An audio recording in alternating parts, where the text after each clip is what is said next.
ବନ୍ଧୁତ୍ୱ ଏକ ଏମିତି ଅନୁଭୂତି ଯାହା ଦୁଇଟି ହୃଦୟ ମଧ୍ୟରେ ଆଶା, ବିଶ୍ୱାସ ଓ ସମ୍ପର୍କର ସେତୁ ବନାଏ। ଏହା କେବଳ ହସ ଓ ଖେଳ ନୁହେଁ, ବନ୍ଧୁତ୍ୱ ହେଉଛି ଦୁଃଖରେ ସାଥୀ, ନିରବତାରେ ବୁଝିପାରିବା ଏବଂ ପ୍ରୟୋଜନରେ ଥିବା ଏକ ଅଦୃଶ୍ୟ ଶକ୍ତି। ଫ୍ରେଣ୍ଡସିପ୍ ଡେ ବିଶ୍ୱର ଅନେକ ଦେଶରେ ପ୍ରତିବର୍ଷ ଅଗଷ୍ଟ ମାସର ପ୍ରଥମ ରବିବାର ଦିନ ପାଳନ କରାଯାଏ। ଏହି ଦିନର ଉଦ୍ଦେଶ୍ୟ ହେଉଛି ସେହି ବନ୍ଧୁମାନଙ୍କୁ ସ୍ମରଣ କରିବା ଯେଉଁମାନେ ଆମ ଜୀବନକୁ ଅନ୍ୟ ଭାବରେ ମୂଲ୍ୟବାନ କରିଛନ୍ତି। ଆସନ୍ତୁ ଆଜି ଏହିପରି ଏକ ଓଡ଼ିଆ ଲୋକକଥାରେ ପ୍ରଚଳିତ ବନ୍ଧୁତ୍ୱ ବିଷୟରେ ଜାଣିବା।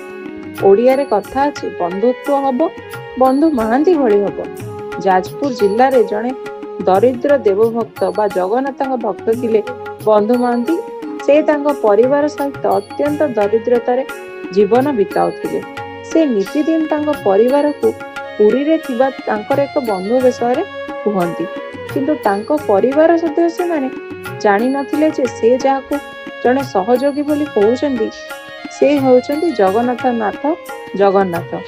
ଏକ ଦୁଃଖ ଦୁର୍ଦ୍ଦଶା ସମୟ ଆସିଲା। ଭୟଙ୍କର ଦୁର୍ଭିକ୍ଷ ପରେ ବନ୍ଧୁଙ୍କ ପରିବାର ଲୋକ ତାଙ୍କୁ ସାଥୀ ପାଖକୁ ଯାଇ ସାହାଯ୍ୟ ମାଗିବାକୁ ବାଧ୍ୟ କରିଲେ। ତାଙ୍କ ପରିବାର ଓ ଛୁଆଙ୍କ କଥା ନ କାଟି ପାରି ବନ୍ଧୁ ମହାନ୍ତି ପରିବାରକୁ ନେଇ ପାଦେ ପାଦେ ପୁରୀ ପହଞ୍ଚିଲେ।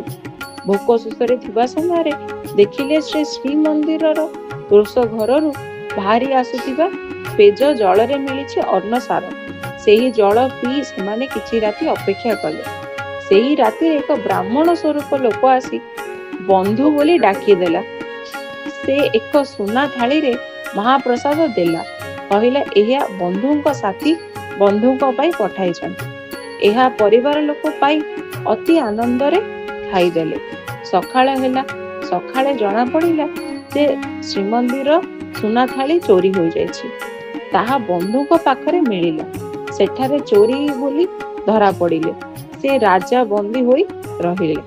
ସେହି ରାତିରେ ଗଜପତି ରାଜା ପ୍ରତାପରୁଦ୍ର ଦେବଙ୍କ ସ୍ୱପ୍ନରେ ଜଗନ୍ନାଥ ଆସି ସତ୍ୟଟି କହିଲେ। ସେ କହିଲେ, ବନ୍ଧୁ ମୋର ଭକ୍ତ, ମୁଁ ସେଠିକୁ ନିଜେ ଥାଳି ପଠାଇଥିଲି।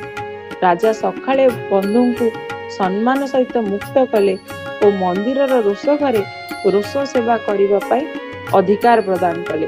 ଆଜି ମଧ୍ୟ ବନ୍ଧୁ ମହାନ୍ତିଙ୍କର ଉତ୍ତରାଧିକାରୀମାନେ ନୀଳାଚଳନାଥଙ୍କ ପାଇଁ ସେହି ସେବା ସମ୍ପାଦନା କରୁଛନ୍ତି।